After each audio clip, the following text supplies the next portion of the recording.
Hello good people, this is Shankar from Music Production Hub. ഇന്ന് system integration വീഡിയോയുടെ 4th എപ്പിസോഡാണ്. നമ്മൾ ഇന്ന് അൺബോക്സ് ചെയ്യുന്നത് ആൻടെക്കിൻ്റെ CPU കൂളറാണ്.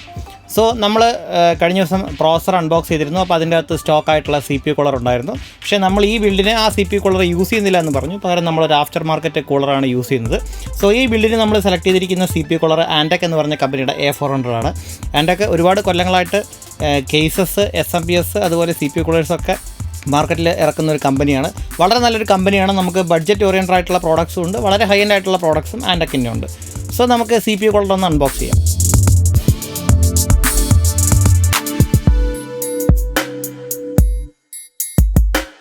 സോ ഒരു ആഫ്റ്റർ മാർക്കറ്റ് CPU കൂളർ കൊണ്ട് ഉദ്ദേശിക്കുന്നത് എന്താണെന്ന് വെച്ച് കഴിഞ്ഞാൽ നമ്മുടെ CPUവിൻ്റെ ലൈഫ് മാക്സിമം കിട്ടുക, അതൊരു കാര്യം.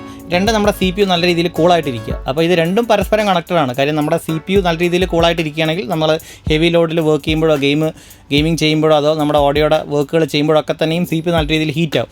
അപ്പോൾ നമ്മുടെ CPUവിൻ്റെ ടെമ്പറേച്ചർ നമുക്ക് കൺട്രോൾ ചെയ്ത് നിർത്താൻ സാധിക്കുമെങ്കിൽ തീർച്ചയായിട്ടും നമ്മുടെ പ്രോസറിൻ്റെ ലൈഫ് നമുക്ക് നല്ല രീതിയിൽ ഇൻക്രീസ് ചെയ്യാനായിട്ട് സാധിക്കും. സോ അതിന് പറ്റിയൊരു നല്ലൊരു ഡിവൈസാണ് CPU കൂളർ എന്ന് പറയുന്നത്. പ്രത്യേകിച്ച് ഇതുപോലത്തെ ആഫ്റ്റർ മാർക്കറ്റ് CPU കൂളർ. പാക്കേജിങ്ങിൻ്റെ അകത്ത് ആദ്യം നമുക്ക് ഈ ഒരു മൗണ്ടിങ് മെക്കാനിസം ഉണ്ട്. ഇതൊരു പ്ലാസ്റ്റിക്കാണ്, പക്ഷേ കുഴപ്പമില്ല, ഇറ്റ്സ് ഗുഡ്, സ്റ്റെർഡിയാണ്. പിന്നെ നമുക്കിതിലൊരു ആൻടെക്കിൻ്റെ തെർമൽ കോമ്പൗണ്ട് വരുന്നുണ്ട്. സോ ഈ ഒരു തെർമൽ കോമ്പൗണ്ട് കുറച്ചുകൂടി ബെറ്റർ പെർഫോമൻസ് ഉള്ളതായിരിക്കും. നമ്മൾ നേരത്തെ കണ്ട ഇൻ്റലിൻ്റെ സ്റ്റോക്ക് കൂളറിൽ വരുന്നതിനേക്കാളും വളരെ ബെറ്റർ ആയിട്ടുള്ളൊരു പെർഫോമൻസ് ഉള്ള തെർമൽ കോമ്പൗണ്ട് ആയിരിക്കും. വളരെ പെട്ടെന്ന് തന്നെ ഹീറ്റ് CPUവിൽ നിന്നും എടുത്തിട്ട് ഈ കൂളറിലേക്ക് ട്രാൻസ്ഫർ ചെയ്യാനുള്ളൊരു ഓപ്ഷൻ ഈ ഒരു കോമ്പൗണ്ട് നൽകുന്നുണ്ട്. നമുക്ക് കുറച്ച് സ്ക്രൂസും ക്ലിപ്സും ഒക്കെ കൊടുത്തിട്ടുണ്ട് നമുക്ക് ഈ ഒരു CPU കൂളർ മദർ ബോർഡിൽ മൗണ്ട് ചെയ്യാനായിട്ട്. വീണ്ടും നമുക്ക് അടുത്തൊരു മൗണ്ടിങ് മെക്കാനിസം ഉണ്ട്. സോ ഇത് സോക്കറ്റ് 2011, ഇത് കുറച്ചുകൂടി വലിയ ഇൻ്റൽ CPUവിന് വേണ്ടിയിട്ടുള്ള സോക്കറ്റാണ്. ഈ ഒരു സോക്കറ്റ് നമുക്ക് ഇൻ്റലും AMDയും പ്രോസറുകൾ മൗണ്ട് ചെയ്യാനുള്ള സോക്കറ്റാണ്. ഈ രണ്ട് ഓപ്ഷനും ഈ ഒരു സോക്കറ്റിലൂടെ തന്നെയാണ്. സോക്കറ്റല്ല, ഈ ഒരു മൗണ്ടിങ് ബ്രേസ്. പിന്നെ നമുക്ക് ഇൻസ്റ്റാളേഷൻ ഗൈഡാണ്.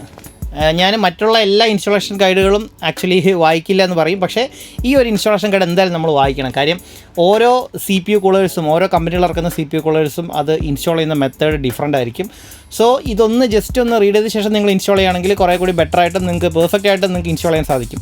കാര്യം അതിൻ്റെ മൗണ്ടിങ് ചില സമയത്ത് നമ്മൾ സെലക്ട് ചെയ്യേണ്ടത് ഏതാണ്, അതുപോലെ തന്നെ ഏത് ക്ലിപ്പുകളാണ് നമ്മൾ ഉപയോഗിക്കേണ്ടത്, എന്ത് സ്ക്രൂ ആണ് ഉപയോഗിക്കേണ്ടത്, അതിൻ്റെ ഡിറക്ഷൻ എന്താണ്, അത്തരം കാര്യങ്ങളൊക്കെ ഈ ഒരു മാനുവലിൽ കൊടുത്തിരിക്കും. വളരെ ചെറിയൊരു മാനുവലാണ്, പക്ഷേ ഇത് സമയമെടുത്ത് വായിച്ച ശേഷം മാത്രം നിങ്ങൾ ഇൻസ്റ്റാൾ ചെയ്യുക. അകത്ത് വേറെ കമ്പോണൻസ് ഒന്നുമില്ല. അപ്പോൾ നമുക്ക് ഈ ബോക്സ് ഒന്ന് മാറ്റി വയ്ക്കാം. അപ്പോൾ ഇതാണ് നമ്മുടെ ആൻടെക്കിൻ്റെ CPU കൂളർ. നമുക്കിത് കാണുമ്പോൾ തന്നെ മനസ്സിലാവും എത്രത്തോളം വലിപ്പമുണ്ടെന്നും എത്രത്തോളം ഫിൻസൊക്കെ ഉണ്ടെന്നും. സോ ഈ ഒരു ഫിൻ സ്റ്റാക്ക് അറേ എന്ന് പറയുന്നത് നമ്മുടെ ഹീറ്റിനെ വളരെ പെട്ടെന്ന് എടുത്ത് എയറിലൂടെ പുറത്തേക്ക് വിടാൻ വേണ്ടിയിട്ടുള്ള ഒരു ഓപ്ഷനാണ്. അതിൽ കൂടെ തന്നെ നമുക്ക് കോപ്പർ ഹീറ്റ് പൈപ്പുകൾ അവർ കൊടുത്തിട്ടുണ്ട്. ഇതിൻ്റെ അകത്ത് നാല് ഹീറ്റ് പൈപ്പുകൾ കൊടുത്തിട്ടുണ്ട്. ഈ 4 ഹീറ്റ് പൈപ്പുകൾ വളരെ പെട്ടെന്ന് തന്നെ ഹീറ്റിനെ CPUവിൻ്റെ ഡൈൻ്റെ മുകളിൽ നിന്നും എടുത്തിട്ട് ട്രാൻസ്ഫർ ചെയ്യും. സോ ഈ ഫിൻസിലൂടെ നമ്മൾ ഈ പറഞ്ഞ ഫാൻ വർക്ക് ചെയ്യുന്ന സമയത്ത് എയർ പാസ് ചെയ്യും, വളരെ പെട്ടെന്ന് തന്നെ CPU കൂളാവുകയും ചെയ്യും. ഈ ഒരു ഡിസൈൻ കൊണ്ട് തന്നെ CPUവിൻ്റെ മുകളിൽ ഒരു തരത്തിലും ഹീറ്റ് നിൽക്കില്ല, വളരെ പെട്ടെന്ന് തന്നെ അത് ട്രാൻസ്ഫർ ചെയ്യും. ഈ ഫാൻസ് മൗണ്ട് ചെയ്തിരിക്കുന്ന ഒരു ക്ലിപ്പിംഗ് മെക്കാനിസമാണ്. നമുക്കത് ഊരാം. ഇപ്പോൾ തൽക്കാലം ഊരുന്നില്ല, നമ്മൾ ഇൻസ്റ്റാളേഷൻ സമയത്ത് നമുക്കത് ഊരാം. അതുപോലെ തന്നെ ഇതിൻ്റെ മുകളിലെ ഡിസൈനും വളരെ നല്ല രീതിയിൽ കൊടുത്തിട്ടുണ്ട്. ആൻടെക്കിൻ്റെ ഒരു ലോഗോയുണ്ട്. അതുപോലെ തന്നെ കോപ്പർ ഹീറ്റ് പൈപ്പ്സ് ഇവിടെ വന്ന് നിൽക്കുന്നുണ്ട്. മുകളിലൊരു പ്ലാസ്റ്റിക് ഒരു കേസിങ് കൊടുത്തിട്ടുണ്ട്. ഇതൊരു RGB ഫാനാണ്. ഇതൊരു ARGB ഫാനല്ല. ARGB എന്ന് പറഞ്ഞാൽ അഡ്രസ്സബിൾ RGB ആണ്. നമുക്കപ്പോൾ RGBയിലെ കളേഴ്സ് അഡ്രസ്സ് ചെയ്യാൻ സാധിക്കും. പക്ഷേ ഇതൊരു നോർമൽ RGB ഫാനാണ്.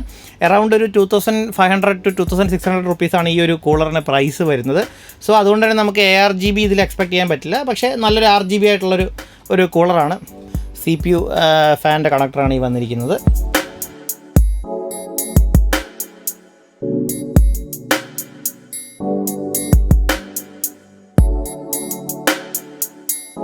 സോ ആൻടെക്കിൻ്റെ CPU കൂളറിനെ കുറിച്ചിട്ട് ഇത്രയും കാര്യങ്ങളാണ് പറയാനുള്ളത്.